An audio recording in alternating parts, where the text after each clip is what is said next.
Thank you for the introduction. So this is Tianshu.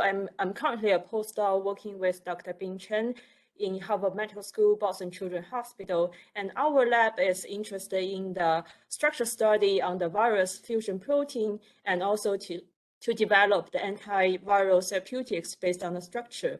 So today I'm going to introduce my recent research on the HIV fusion inhibitors targeting the membrane-proximal external region of the HIV envelope protein. So HIV is a retrovirus which is able to infect the human immune cells, and the virus will first attach to the target host cell surface through the interaction with CD4 and CCR5 receptors. So, and then after the membrane fusion, the virus will enter into the target host cell, and the viral genome will be integrated into the host genome, and then the viral protein will be synthesized inside the host cell to assemble new viral particle. And so eventually the mature viral particles will be released to infect other host cells. So by targeting each of these steps, the current antiretroviral therapy has converted HIV infection into a manageable chronic condition. A typical anti-HIV therapy usually requires a combination of at least 3 drugs. However, the antiviral therapy still suffers from a lot of limitations, such as drug resistance, side effects, and low patient compliance. So these limitations make it urgent to develop new drug candidates and new drug targets. So our lab is interested in developing anti-HIV fusion inhibitors by blocking the membrane fusion or viral entry step. So the fusion protein of HIV virus is named as HIV envelope protein. So the envelope protein is first expressed as a precursor named as GP160. So the GP160 precursor will be cleaved by the fusion protease to produce 2 separate subunits, GP120 and GP41. And so these 2 subunits will form a heterotrimer embedded on the viral membrane. So the GP120 subunit is highly glycosylated and responsible for the interaction with CD4 and CCR5. And the GP41 subunit contains many important components, such as the fusion peptide, the HR1, HR2 fragment, which is responsible for the forming the 6-helix bundle structure in the post-fusion state, the membrane-proximal external region, or EMPER region, which is the interest of this study, the transmembrane domain, and the cytoplasmic tail. And the GP41 subunit is responsible for providing the energy to drive the membrane fusion. And the bottom figure demonstrates the general process of the membrane fusion mediated by the HIV envelope. So in the prefusion state, the CD4 receptor will first bind to the GP120 subunit, followed by the CCR5 co-receptor binding. So binding of the receptors will trigger the dissociation of the GP120 complex and expose the GP41 subunit. And at this stage, the N-terminal fusion peptide of GP41 will be inserted into the target host cell membrane, and this stage is the so-called prehaplary intermediate. So in the intermediate state, the GP41 will experience a series of structural rearrangements to provide the energy of to drive the membrane fusion between the virus and the host cell, and eventually the GP41 subunit will form a 6-helix bundle structure in the post-fusion state with a fusion pore to allow the viral entry. So to better clarify the mechanism of the membrane fusion and to develop therapeutics, many efforts have been spent on the structure study on the HIV envelope protein using different techniques such as cryo-tomography, cryo-EM, X-ray, and NMR. However, till now, there is no available high-resolution structure for the full-length HIV envelope protein. A the tomography study using the HIV-1 virus only produced a low-resolution density map in which the transmembrane domain and the cytoplasmic tail of GP41 subunit were not visible. And the stabilized construct BT505 SOCIP was used to produce the high-resolution structure of GP120 and GP41 ectodomain in the prefusion state, and another X-ray crystal structure has been reported to represent the 6-hex bundle structure of GP41 in the post-fusion state. And recently, in 2018, our lab determined the structure of the complex of GP120, CD4, and CCR5 using QuAL-EM, which provided the molecular details of the interaction between GP120 and the receptors.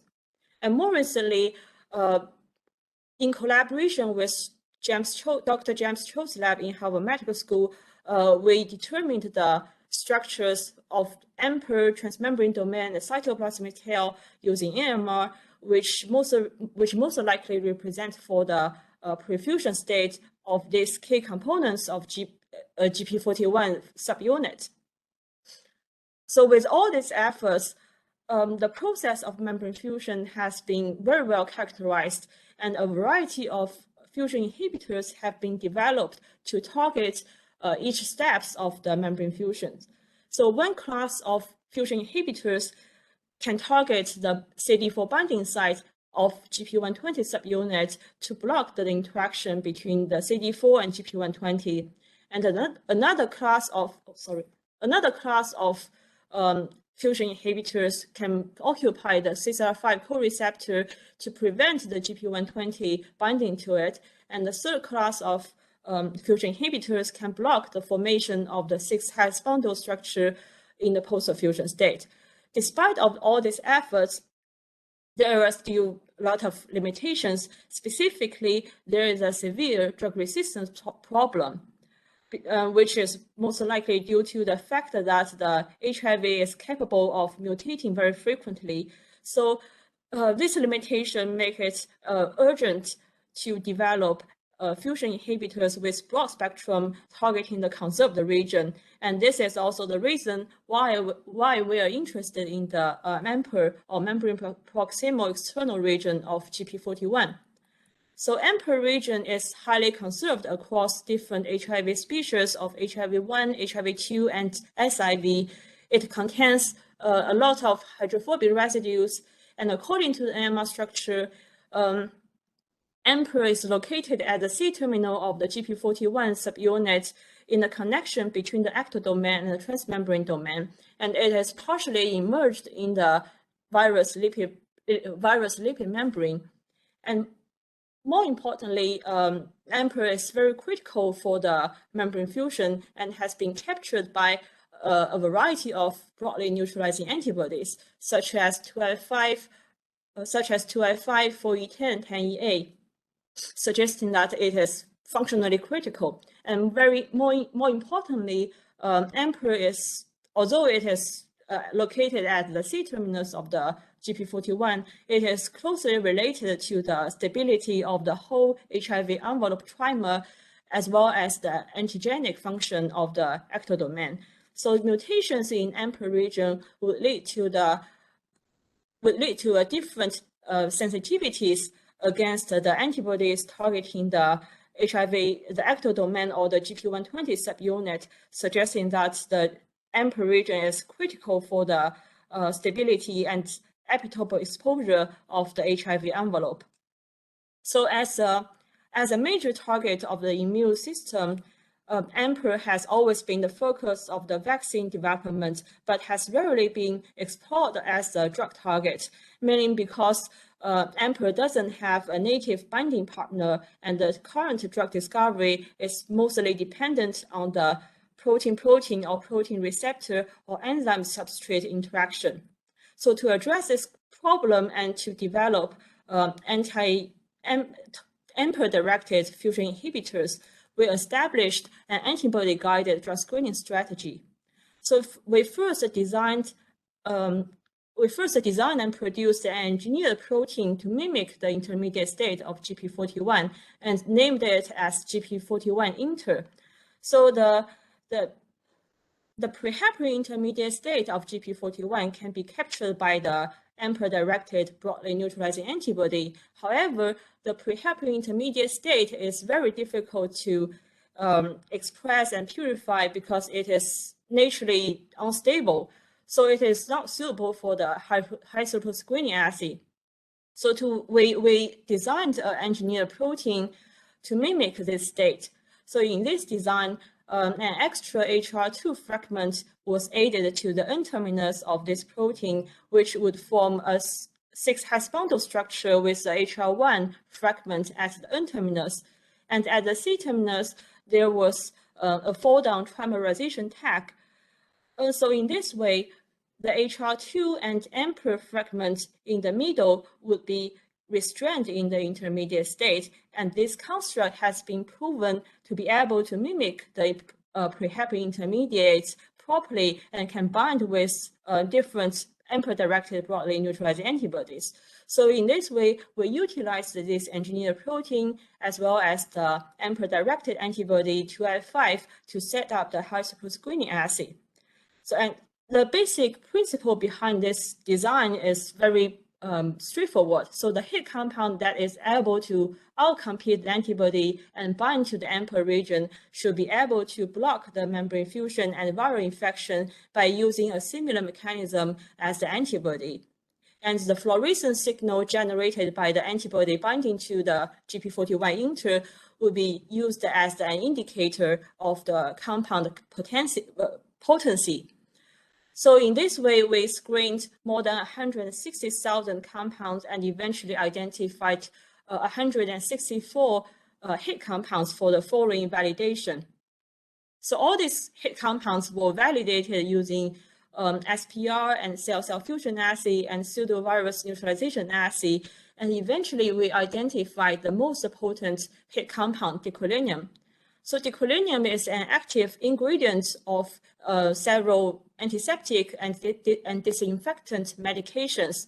So it has a symmetric chemical structure with 2 hand groups connected by a 10-carbon linker.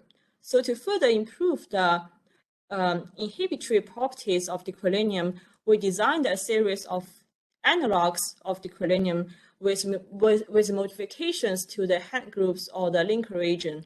So we evaluated these analogs in the cell-cell fusion assay to identify the one with the strongest potency against the membrane fusion. And eventually we selected the best behaved analog S2C3, which is the strongest inhibitor against the membrane fusion mediated by the HIV envelope, as well as with the lowest cytotoxicity. So next, we first evaluated the binding affinity and kinetics of S2C3 with GP41 inter, which exhibited a 2 micromolar binding affinity with the GP41 protein, and it was a 5-fold increase when compared with the original diquilinium. And then we found that this compound S2C3 can compete with the 2F5 and block the 2F5 antibody binding to the GP41 protein, suggesting that this compound should target the AMPA region and can outcompete the antibody. More importantly, in the pseudovirus neutralization assay, we found that this compound has a broad potency against a different HIV species, which is possibly due to the fact that the AMPA region is highly conserved across different HIV species. So till now, we can conclude that the S2C3 compound should be a broad spectrum HIV fusion inhibitor, and additional evidence suggesting the interaction between the compound and the AMPA region was observed using the NMR titration experiment.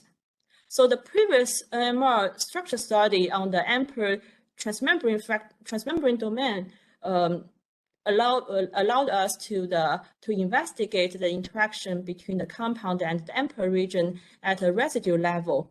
So we acquired a series of 2D Chosy HSQC spectra of the amper TMD fragments in the presence of the compound S2C3 at different concentrations.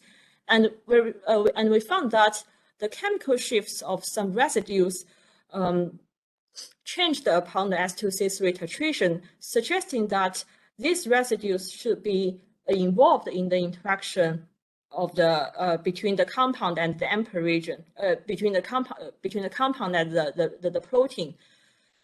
So here are some of the examples of the chemical shift perturbation results, and we calculated the chemical shift differences for all the residues and plot them out.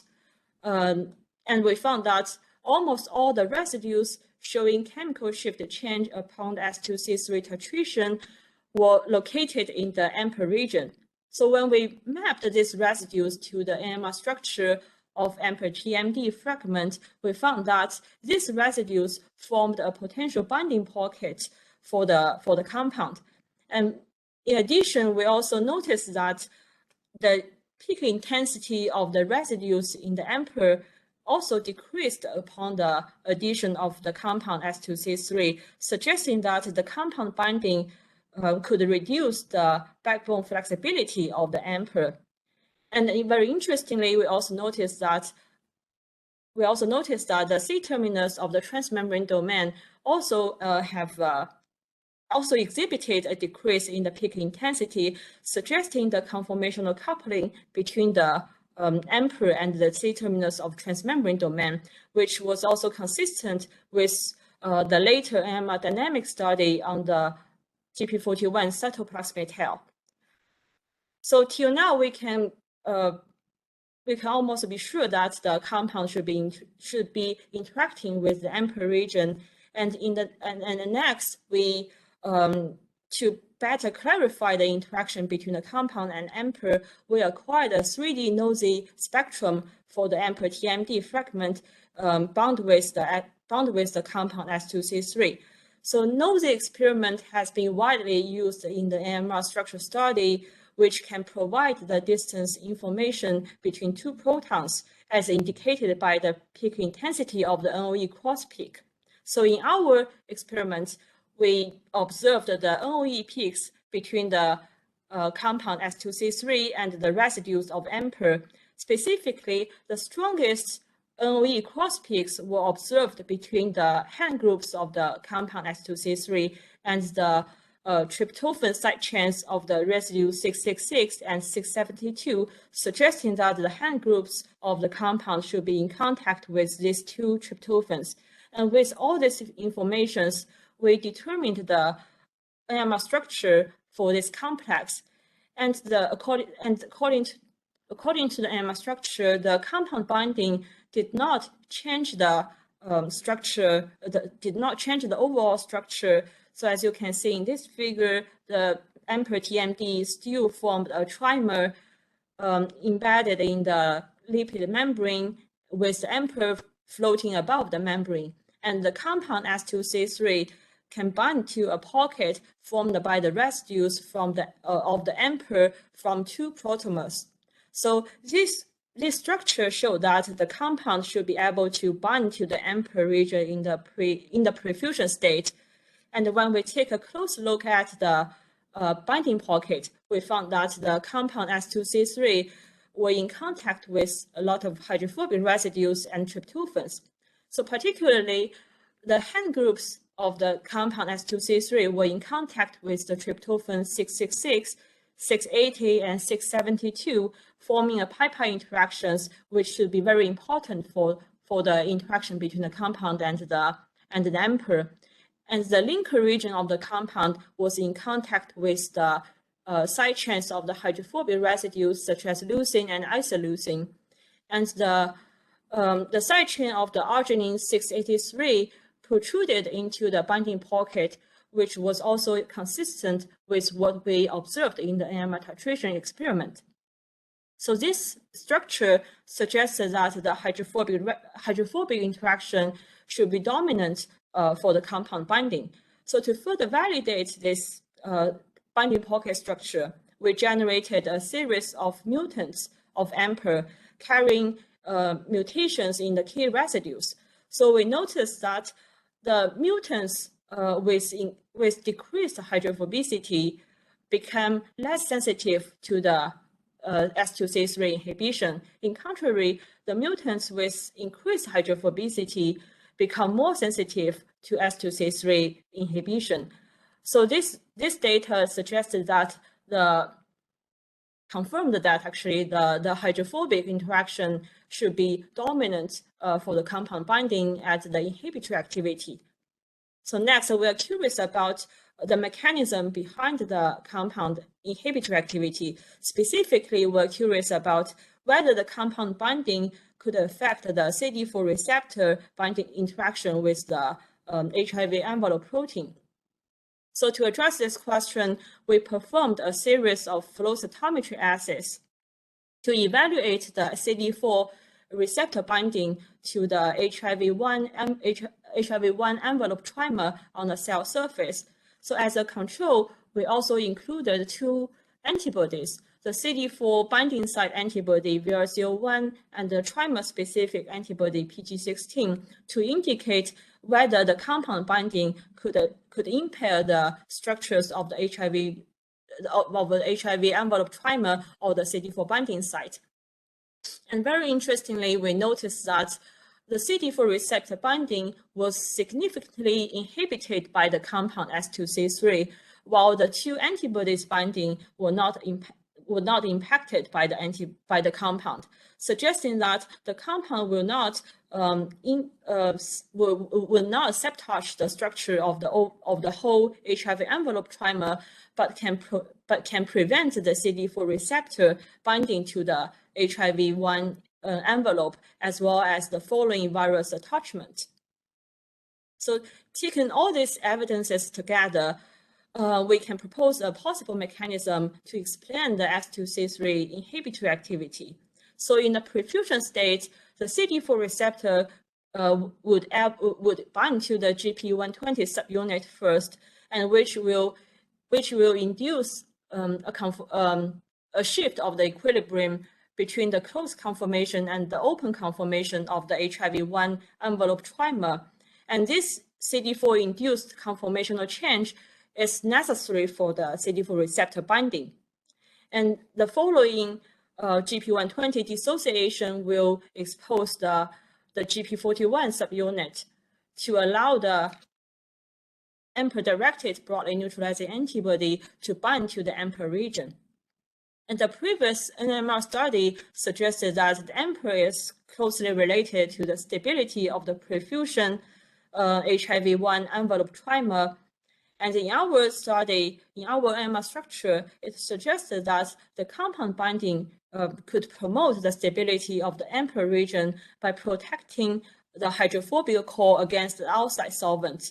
So taken together, the compound S2C3 should be able to bind to the AMPR in the prefusion state and promoting the stability of the HIV1 envelope trimer.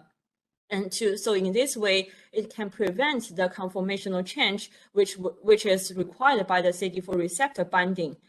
So in this way, the compound could inhibit the CD4 receptor interaction, as well as the following virus attachment and the antibody binding to the preheparin intermediate.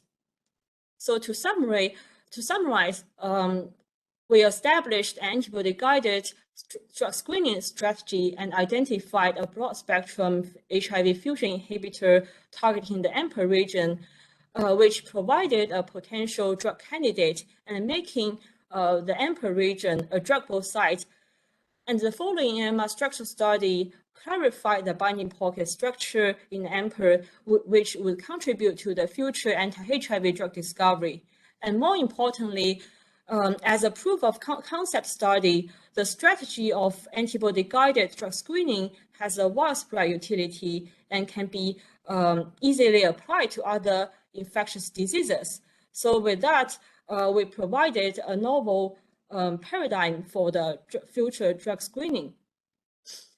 So with that, I would like to end my presentation here, and I want to extend my thanks to my postdoc mentor, all the lab members, all the collaborators, and eventually, and also thank you all for the attention, and what questions are welcomed.